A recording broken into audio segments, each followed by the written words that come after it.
ਵਾਹਿਗੁਰੂ ਜੀ ਕਾ ਖਾਲਸਾ ਵਾਹਿਗੁਰੂ ਜੀ ਕੀ ਫਤਿਹ।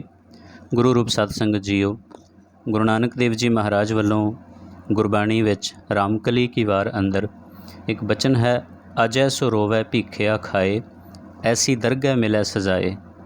ਰਾਜਾ ਅਜੈ ਦੀ ਸਾਖੀ ਲੈ ਕੇ ਤਾਸ ਫਿਰ ਹਾਜ਼ਰ ਹੈ ਅਤੇ ਬੇਨਤੀ ਹੈ ਵੀ ਜਿਨ੍ਹਾਂ ਨੇ ਚੈਨਲ ਸਬਸਕ੍ਰਾਈਬ ਨਹੀਂ ਕੀਤਾ ਉਹ ਸਬਸਕ੍ਰਾਈਬ ਵੀ ਕਰ ਲਓ ਅਤੇ ਬਾਕੀ ਦੂਸਰਿਆਂ ਨੂੰ ਸ਼ੇਅਰ ਵੀ ਕਰੋ ਤਾਂ ਕਿ ਤੁਹਾਡੇ ਵੱਲੋਂ ਇਸ ਚੈਨਲ ਨੂੰ ਹੋਰ ਹੌਸਲਾ ਅਫਜ਼ਾਈ ਮਿਲ ਸਕੇ।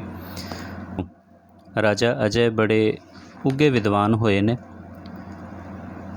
ਉਹ ਸੂਰਜ ਵੰਸ਼ ਦੇ ਆਪਣੇ ਆਪ ਵਿੱਚ ਸਿਰਮੌਰ ਰਾਜਿਆਂ ਵਿੱਚ ਕਹੇ ਗਏ ਨੇ। ਰਾਜਾ ਅਜ ਮਹਾਰਾਜ ਦਸ਼ਰਥ ਦੇ ਪਿਤਾ ਸਨ ਅਤੇ ਦਸ਼ਰਥ ਜੀ ਰਾਮਚੰਦਰ ਜੀ ਦੇ ਪਿਤਾ ਸਨ ਅਤੇ ਇਹਨਾਂ ਦਾ ਰੋਜ਼ ਦਾ ਇੱਕ ਨੇਮ ਸੀ ਕਿ ਰੋਜ਼ਾਨਾ ਹੀ ਬ੍ਰਹਮ ਮੁਹੂਰਤ ਵਿੱਚ ਯਾਨੀ ਕਿ ਅੰਮ੍ਰਿਤ ਵੇਲੇ ਇਸ਼ਨਾਨ ਤੋਂ ਨਿਵਰਤ ਹੋ ਕੇ ਇਸ਼ਨਾਨ ਪਾਨ ਕਰਕੇ ਸੂਰਜ ਚੜ੍ਹਨ ਦੇ ਸਾਰ ਹੀ ਇਹ ਦਾਨ ਪੁੰਨ ਆਰੰਭ ਕਰਦੇ ਸਨ ਅਤੇ ਸਵਾ ਪਹਿਰ ਦਿਨ ਚੜ੍ਹਨ ਤੱਕ ਦਾਨ ਕਰਨ ਦੀ ਜੋ ਪ੍ਰਕਿਰਿਆ ਹੈ ਉਹ ਚਲਦੀ ਰਹਿੰਦੀ ਸੀ। ਇਸ ਮਗਰੋਂ ਫਿਰ ਉਹ ਅਸਤਬਲ ਵਿੱਚ ਜਾਂਦੇ ਸੀ, ਆਪਣੇ ਘੋੜੇ ਆਦਿਕਾਂ ਨੂੰ ਦੇਖਦੇ ਸੀ। ਰਾਜੇ ਵਾਸਤੇ ਘੋੜਿਆਂ ਦੀ ਦੇਖ ਰੇਖ, ਕਿਉਂਕਿ ਸੈਨਾ ਘੋੜਿਆਂ ਦੇ ਉੱਤੇ ਹੀ ਜੰਗ ਕਰਦੀ ਹੈ, ਸੋ ਉੱਧਰ ਵੀ ਉਹ ਆਪ ਜਾ ਕੇ ਦੇਖ ਰੇਖ ਕਰਦੇ ਸਨ। ਫਿਰ ਉਹ ਹਾਥੀ ਗਊ ਉਹਨਾਂ ਦੀ ਵੀ ਦੇਖ ਰੇਖ ਕਰਦੇ ਸੀ, ਆਪਣੇ ਸਾਹਮਣੇ ਹੀ ਉਹਨਾਂ ਦੀ ਸਾਫ ਸਫਾਈ ਆਦਿਕ, ਉਹਨਾਂ ਦੇ ਘਾਹ ਦਾਣਾ ਨਿਹਾਰੀ ਰਸਦ ਪਾਣੀ ਸਾਰਾ ਆਪਣੇ ਸਾਹਮਣੇ ਹੀ ਕਰਾਉਂਦੇ ਸੀ। ਉਸ ਤੋਂ ਬਾਅਦ ਜਾ ਕੇ ਫਿਰ ਉਹ ਭੋਜਨ ਗ੍ਰਹਿਣ ਕਰਦੇ ਸਨ ਅਤੇ ਭੋਜਨ ਗ੍ਰਹਿਣ ਕਰਨ ਤੋਂ ਮਗਰੋਂ ਫਿਰ ਬਾਕੀ ਦੇ ਕੰਮਾਂ ਵੱਲ ਉਹਨਾਂ ਦਾ ਧਿਆਨ ਹੋਇਆ ਕਰਦਾ ਸੀ। ਸੋ ਇੱਕ ਦਿਨ ਐਸਾ ਹੋਇਆ ਕਿ ਕੋਈ ਸਮੇਂ ਦੇ ਨਾਲ ਇੱਕ ਰਿਸ਼ੀ ਆਪਣੇ ਨਿਯਮ ਅਨੁਸਾਰ ਉਹਨਾਂ ਨੇ ਦੇਖਿਆ ਕਿ ਉਹਨਾਂ ਦੇ ਵਸਤਰ ਬੜੇ ਪੁਰਾਣੇ ਨੇ ਅਤੇ ਜ਼ੀਰਨ ਹੋ ਗਏ ਨੇ, ਕਿਸੇ ਵੇਲੇ ਵੀ ਫਟ ਜਾਣਗੇ, ਇਹਨਾਂ ਨੂੰ ਵਸਤਰਾਂ ਨੂੰ ਬਦਲਣਾ ਜ਼ਰੂਰੀ ਹੈ। ਅਤੇ ਉਹਨਾਂ ਨੇ ਵਿਚਾਰ ਕੀਤੀ ਵੀ ਚਲੋ ਰਾਜਾ ਅੱਜ ਦੇ ਪਾਸ ਚਲਦੇ ਹਾਂ, ਉਹ ਬੜਾ ਦਾਨੀ ਪੁਰਖ ਹੈ, ਉਹਨੂੰ ਜਾ ਕੇ ਕਹਾਂਗੇ ਅਤੇ ਸ਼ਾਇਦ ਉਹਨੂੰ ਇਤਨਾ ਕੁ ਦਾਨ ਮਿਲ ਜਾਏ ਕਿ ਵਸਤਰ ਉਹਨਾਂ ਨੂੰ ਪ੍ਰਾਪਤ ਹੋ ਜਾਣਗੇ। ਉਹ ਰਾਜਾ ਅੱਜ ਦੀ ਨਗਰੀ ਵਿੱਚ ਆਏ ਅਤੇ ਉਹਨਾਂ ਨੇ ਦਾਨਸ਼ਾਲਾ ਵਿੱਚ ਜਾ ਕੇ ਵੇਖਿਆ, ਪਰ ਉਸ ਵੇਲੇ ਸਮਾਂ ਗੁਜ਼ਰ ਚੁੱਕਾ ਸੀ, ਇੱਕ ਪਹਿਰ ਬੀਤ ਗਿਆ ਸੀ, ਸਵਾ ਪਹਿਰ। ਅਤੇ ਉਹਨਾਂ ਨੇ ਪੁੱਛਿਆ ਵੀ ਰਾਜਾ ਅਜੈ ਕਿੱਥੇ ਮਿਲਣਗੇ, ਅਤੇ ਉਹਨਾਂ ਨੇ ਕਿਹਾ ਵੀ ਰਾਜਾ ਅੱਜ ਤੇ ਇਸ ਵੇਲੇ ਆਪਣੀ ਅਸ਼ਵਸ਼ਾਲਾ ਯਾਨੀ ਕਿ ਅਸਤਬਲ ਵਿੱਚ ਹੋਣਗੇ। ਤੋ ਵਸਤਰ ਲੈਣ ਦਾ ਨਿਸ਼ਚਾ ਧਾਰ ਕੇ ਉਹ ਤਬੇਲੇ ਦੇ ਵਿੱਚ ਹੀ ਆ ਗਏ। ਅਸ਼ਵਸ਼ਾਲਾ ਸੰਸਕ੍ਰਿਤ ਦਾ ਨਾਮ ਹੈ, ਤਬੇਲਾ ਜਾਂ ਅਸਤਬਲ ਉਰਦੂ ਵਿੱਚ ਕਹਿੰਦੇ ਨੇ। ਸੋ ਰਾਜਾ ਅਜ ਨੇ ਮਹਾਤਮਾ ਜੀ ਨੂੰ ਆਇਆ ਵੇਖ ਕੇ ਬੜਾ ਸਤਿਕਾਰ ਨਾਲ ਆਸਣ ਪੇਸ਼ ਕੀਤਾ, ਹੱਥ ਜੋੜ ਕੇ ਨਿਮਰਤਾ ਦੇ ਨਾਲ ਉਹਨਾਂ ਦੇ ਆਉਣ ਦਾ ਕਾਰਨ ਵੀ ਪੁੱਛਿਆ ਅਤੇ ਮਹਾਤਮਾ ਜੀ ਕਹਿਣ ਲੱਗੇ ਵੀ ਤਨ ਦੇ ਵਸਤਰਾਂ ਵੱਲ ਸੰਕੇਤ ਕੀਤਾ ਉਹਨਾਂ ਨੇ ਕਿ ਇਹ ਪੁਰਾਣੇ ਹੋ ਗਏ ਨੇ ਅਤੇ ਤੂੰ ਮੈਨੂੰ ਕੋਈ ਵਸਤਰ ਜਿਹੜੇ ਨੇ ਉਹ ਨਵੇਂ ਅਗਰ ਇਸ ਵੇਲੇ ਤੁਸੀਂ ਦੇ ਦਿਓ ਤਾਂ ਮੇਰਾ ਕੁਝ ਸਮਾਂ ਚੰਗਾ ਲੰਘ ਜਾਏਗਾ। ਅਤੇ ਰਾਜਾ ਅਜ ਨੇ ਉਸ ਵੇਲੇ ਅਧੀਨਗੀ ਨਾਲ ਬੇਨਤੀ ਕੀਤੀ ਵੀ ਮਹਾਰਾਜ ਅੱਜ ਦਾਨ ਦਾ ਸਮਾਂ ਬੀਤ ਚੁੱਕਾ ਹੈ, ਆਪ ਐਸਾ ਕਰੋ ਕਿ ਕੱਲ੍ਹ ਸਵੇਰ ਦਰਸ਼ਨ ਦੇਣ ਦਾ ਕਸ਼ਟ ਕਰੋ, ਉਸ ਵਕਤ ਜਿਸ ਪ੍ਰਕਾਰ ਨਾਲ ਵਸਤਰ ਆਪ ਚਾਹੋਗੇ ਮੈਂ ਆਪ ਨੂੰ ਦੇ ਦਿਆਂਗਾ। ਰਾਜੇ ਦੀ ਗੱਲ ਸੁਣ ਕੇ ਮਹਾਤਮਾ ਜੀ ਕਹਿਣ ਲੱਗੇ ਕਿ ਜਿਸ ਪ੍ਰਕਾਰ ਸ਼ੇਰ ਦਾ ਇੱਕੋ ਸਮੇਂ ਪੁੱਤਰ ਉਤਪੰਨ ਹੁੰਦਾ, ਉਸੇ ਪ੍ਰਕਾਰ ਸੰਤਾਂ ਦੀ ਮੰਗ ਵੀ ਇੱਕ ਸਮੇਂ ਹੁੰਦੀ ਹੈ ਅਤੇ ਇਸ ਪ੍ਰਕਾਰ ਕਮਾਨ ਤੋਂ ਜਿਵੇਂ ਤੀਰ ਨਿਕਲਿਆ ਪਿਛਾਂਹ ਨਹੀਂ ਮੁੜਦਾ, ਅਸੀਂ ਬਚਨ ਕਰ ਚੁੱਕੇ ਹਾਂ ਮੰਗਣ ਦਾ ਅਤੇ ਤੈਨੂੰ ਅੱਜ ਹੀ ਇਹ ਦਾਨ ਦੇਣਾ ਪਵੇਗਾ। ਸੋ ਰਾਜੇ ਦੇ ਮੰਦਭਾਗ ਕਹਿ ਲਓ ਜਾਂ ਹੋਣੀ ਇਸ ਪ੍ਰਕਾਰ ਨਾਲ ਲਿਖੀ ਸੀ। ਮਹਾਤਮਾ ਦੀ ਗੱਲ ਸੁਣ ਕੇ ਰਾਜੇ ਨੂੰ ਬੜਾ ਕ੍ਰੋਧ ਆ ਗਿਆ, ਗੁੱਸੇ ਵਿੱਚ ਸੋਚ ਵਿਚਾਰ ਕੀਤੀ ਅਤੇ ਉਸਨੇ ਕਿਹਾ ਵੀ ਇਸ ਵਕਤ 'ਤੇ ਜੋ ਮੇਰੇ ਕੋਲ ਹੈ ਮੈਂ ਉਹੀ ਦੇ ਸਕਦਾ ਹਾਂ ਅਤੇ ਕਹਿੰਦੇ ਜੋ ਮਰਜ਼ੀ ਦੇ ਦਿਓ ਪਰ ਅੱਜ ਹੀ ਦਾਨ ਦੇਣਾ ਪਏਗਾ। ਅਤੇ ਉਹਨੇ ਚੁੱਕੀ ਘੋੜਿਆਂ ਦੀ ਲਿੱਦ ਬੁੱਕ ਵਿੱਚ ਪਾ ਕੇ ਮਹਾਤਮਾ ਵੱਲ ਵਧਿਆ ਅਤੇ ਕਹਿਣ ਲੱਗਾ ਸੰਤੋ ਇੱਥੇ ਤਾਂ ਇਹ ਹੀ ਹਾਜ਼ਰ ਹੈ। ਅਤੇ ਰਿਸ਼ੀ ਹੋਰਾਂ ਨੇ ਆਪਣੀ ਝੋਲੀ ਅੱਡ ਲਈ ਅਤੇ ਰਾਜੇ ਨੇ ਹੁਣ ਥੋੜ੍ਹਾ ਜਿਹਾ ਸੋਚਿਆ ਵਿਚਾਰਿਆ ਨਹੀਂ ਔਰ ਝੋਲੀ ਵਿੱਚੋਂ ਲਿੱਦ ਪਾ ਦਿੱਤੀ। ਮਹਾਰਿਸ਼ੀ ਲਿੱਦ ਵੇਖ ਕੇ ਕਿਹਾ ਰਾਜਨ ਪਰਮਾਤਮਾ ਕਰੇ ਤੇਰਾ ਦਿੱਤਾ ਹੋਇਆ ਦਾਨ ਕਰੋੜਾਂ ਗੁਣਾ ਹੋ ਕੇ ਫਲੇ। ये बचन उन्होंने मूँह तो निकलिया और वो वापस आ गए। वो लिद कुटिया के बाहर एक पासे रख दिती। तो हुण साधु का बचन है, ऋषि ने बोलिया सी, वो पूर्ण होण लग पिया। हुण जदों करोड़ां गुणा दान वधना सी, तो इस तरह जिहड़ी लिद उन्होंने आश्रम के पिछे ले जाके रख दिती सी, वो नित करोड़ सिर हो के वधन लग पई। तो जदों लिद वधन लग पई तो कुटिया के बाहर पिछले पासे लिद दे ढेर लगते गए। तो एक दिन राजा अज अपने सेवकां नाल शिकार खेडदे हुए ऋषि की कुटिया वल आ निकले। उत्थे घोड़ियां की लिद दे ढेर लगे देख के उन्हां दे मन विच ये शंका आ गई कि इस कुटिया दे कोल इन्नी लिद किवें आई है। उन्हां नूं ये भुलेखा होना कि किते किसी राजे ने अपनी घोड़े सवारी की फौज इत्थे इकट्ठी तो नहीं की भी बहुत सारे घोड़सवार आए होण, इत्थे घोड़े भी होण ते दूसरा राजा कोई हमला करन आया होवे। पर कोई फौज उत्थे नहीं सी, सिर्फ लिद दा ढेर लगा सी। ते उहने जाके अंदर कुटिया दे विच जाके ऋषि नूं पुछया कि मुनिवर, असीं तुहाडी कुटिया दे बाहर बड़ी विचित्र गल वेखी है भी घोड़ियां दी लिद चारे पासे फैली हुई है, बड़ा ढेर लगा होया। ये इन्नी सारी लिद कित्थों आ गई ते आपने इस नूं क्यों जमा कर रखिया है।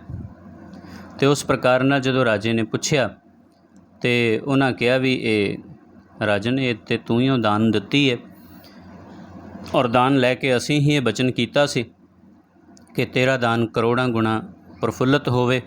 ते दान तेरा दिता होया है और वध रहा है ते अगे वधदा जाएगा। हुण ये सोच विचार जदों उहदे मन विच आई तो राजा अज बड़ा घबराया।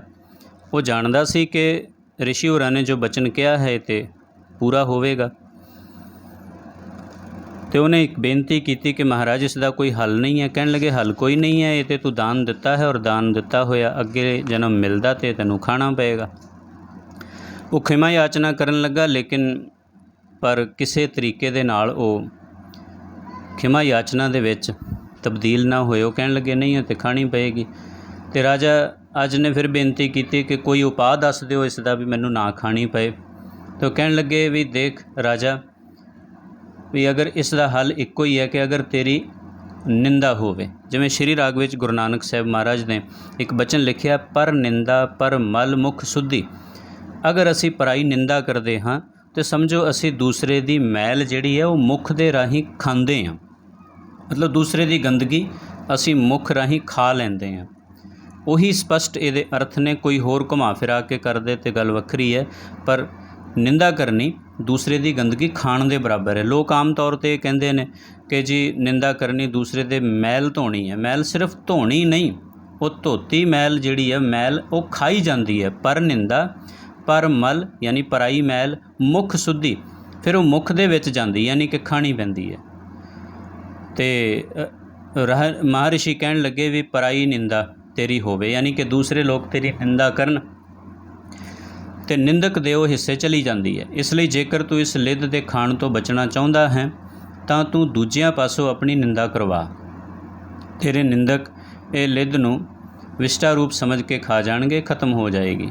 राजा अज ने महर्षि पासों ये जुगती सुनी और मन नूं हौसला हो गया, अपने नगर विच वापस गया।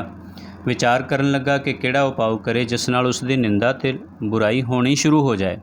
अंत नूं इसनूं एक फुरना फुरिया। उसने झूठ मूठ दी एक शरबत वर्गी जिस विच गंगा जल ही पाया सी, वो पात्र विच पा लई ते दरबार विच बैठ के पीण लगा। पीण तो थोड़ा चिर उसने हाव भाव ऐसे किए कि वह शराबी हो गया। तो उसनूं मतवाला समझ के सिंघासन तो उतर आया, दरबार विच इधर उधर डोलण लग पिया। सब मंत्री राज अधिकारी वेख के अवाक रह गए, काना फूसी करन लगे। राजे की बुद्धि भ्रष्ट हो गई है, ये अपना संजम त्याग के शराब पीण लगा है। राजा अज कुछ चिर दरबार विच अजिहा व्यवहार करता रहा, फिर नगर के बाज़ारां विच डिगदा ढांदा भौण लगा, मतलब उत्थे बाज़ारां 'च भी चला गया। बाज़ार के लोग भी उसकी निंदा करन लग पे। हुण गंगा जल का पात्र भरिया सी, उसने हत्थ विच सी उहदे। लोग समझ रहे सी कि यह शराब पी रहा और वो जानबुझ के डिगण की एक्टिंग करता जा रहा सी। ते हुण शराबी तो नहीं सी, पर लोग उसनूं शराबी समझ के उसकी निंदा कर रहे सी। इसलिए बाणी विच लिखिया गया है, हृदय शुद्ध जो निंदा होए हमरे कपरे निंदक धोए। अगर कोई बंदा कसूरवार नहीं है और फिर भी उसकी कोई निंदा करता है तो फिर निंदा करन वाले दे सिर वो सारे पाप चले जाते हैं।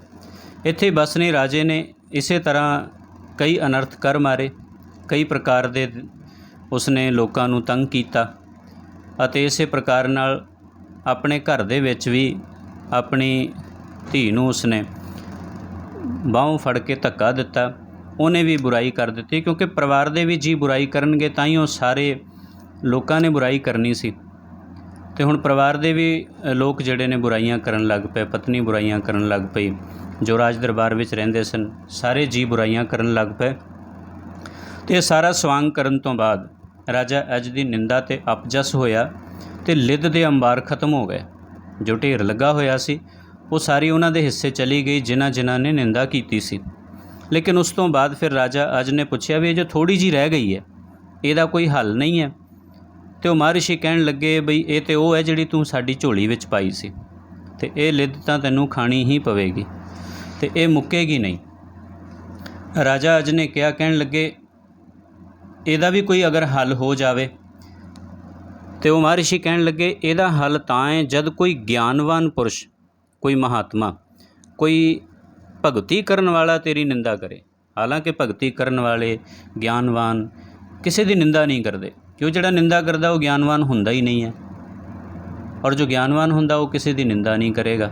सो इस कारण करके ये थोड़ा वज्र पापां में आ जाता है। कहता भी जदों कोई सियाणा पुरुष, कोई ज्ञानवान, कोई धर्मात्मा, कोई भगती करन वाला तेरी निंदा करे फिर ये भी लिद खत्म हो सकती है।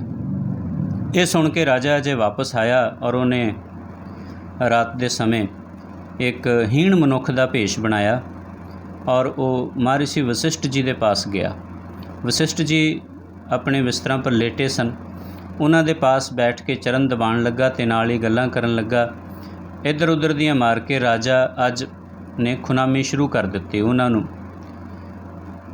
अपने वल्लों ही कुछ गल्लां कहणियां शुरू कीतियां। महापुरखो वेखो अजकल साडे राजे की बुद्धि किवें भ्रिष्ट हो गई है, अपने पद के करतब नूं भुला बैठा है ते चंडालां वाले कारज करन लग पिया। इसने तां अपने सूरज वंश नूं कलंक ला दिता है। हर समय मदरा के नशे विच डुबिया रहिंदा है, इधर उधर भटकदा रहिंदा है, वस्त्र अस्त व्यस्त हुंदे ने, इस्त्रियां नूं बुरी नज़र नाल वेखण लग पिया। कई प्रकार की वो निंदा जिहड़ी है राजा अज खुद ही महर्षि वशिष्ठ जी के सामने वो कर रहा सी। काफ़ी देर तक जो इस प्रकार नाल वो गल्लां करदा रहा तो महर्षि वशिष्ठ उसकी हाँ विच हाँ मिला के राजे की निंदा करनगे ये सोच के लगा सी, पर वशिष्ठ जी ने उस दियां गल्लां दी पुष्टि विच कुछ नहीं किया। इसलिए जिवें आपां भी कई वारी किसी की निंदा सुनते हैं तो असीं हाँ विच हाँ मिलाने हैं, वो सानूं नहीं मिलानी चाहिए, क्योंकि अगर असीं किसी की झूठी निंदा विच हाँ कर दित्ती तो असीं भी लिद खाण दे बराबर, मतलब किसी के पाप के भागीदार बन जावांगे। सो वशिष्ठ जी जदों चुप रहे, कोई गल नहीं सुनी, उन्होंने नहीं मन्नी, ना हामी भरी, उस तरह फिर वो वापस आ गए। जदों वापस आ गए तो वशिष्ठ जी ने आखिरकार उन्होंने कहा, कहन लगे राजन तुसीं सानूं अपणियां गल्लां विच ना लिआओ, तुहाडी लिद तुहानूं आप ही खानी पेगी, असीं नहीं खानी। वशिष्ठ जी की गल सुन के राजा अज शर्मसार होया और वो समझ गया कि उहदा पैंतरा इत्थे नहीं चलेगा। तो इस तरीके नाल राजे वशिष्ठ जी उन्होंने समझाया, कहन लगे भी कोई होर कोई इस प्रकार का यतन अगर जिस नाल वो लिद जिहड़ी है वो किसी प्रकार ना मैनू ना खानी पवे। तो उन्होंने क्या कहन लगे भी ये तो उपराला कोई है नहीं, सिर्फ इतना हो सकता है कि तू उसनूं सुक लै, सुका के उस लिद नूं बरीक पीस लै, बरीक पीस के उसनूं अपने किसी डब्बे विच पा लै ते मसालियां दे नाल मिला के कहंदे ने उसने राजा अजय ने वो भोजन दे विच मिला के कुछ दिनों तक खाधी, थोड़ी थोड़ी करके खाई ताकि बहुता उसनूं एहसास ना होवे। पर विचारा जदों भी वो भोजन करदा सी उस तो बाद ते अपने भोजन दे विच लिद मिली हुई जान के बड़ा रोंदा सी, बड़ा कुरलांदा सी। ते वेखो इतने वड्डे महाराजे नूं अपने कर्म का फल भोगना पिया, जिहदा जिक्र गुरु नानक साहिब ने रामकली की वार च कीता है, अजय सो रोवै भीखिया खाए, ऐसी दरगाह मिले सजाए। सो दरगाह विच निंदा दी भी इस प्रकार दे नाल सज़ा मिलती है। सो साध संगत जी, उम्मीद है ये वीडियो आप जी नूं पसंद आई होवेगी। गुरु किरपा करे असीं भी ਸਾਰੇ ਨਿੰਦਾ ਦਾ ਤਿਆਗ ਕਰਕੇ ਗੁਰੂ ਨਾਨਕ ਸਾਹਿਬ ਦੀਆਂ ਸਿੱਖਿਆਵਾਂ 'ਤੇ ਚੱਲ ਕੇ ਆਪਣਾ ਜੀਵਨ ਸਫਲ ਅਤੇ ਸਾਰਥਕ ਬਣਾਈਏ। ਵਾਹਿਗੁਰੂ ਜੀ ਕਾ ਖਾਲਸਾ, ਵਾਹਿਗੁਰੂ ਜੀ ਕੀ ਫਤਿਹ।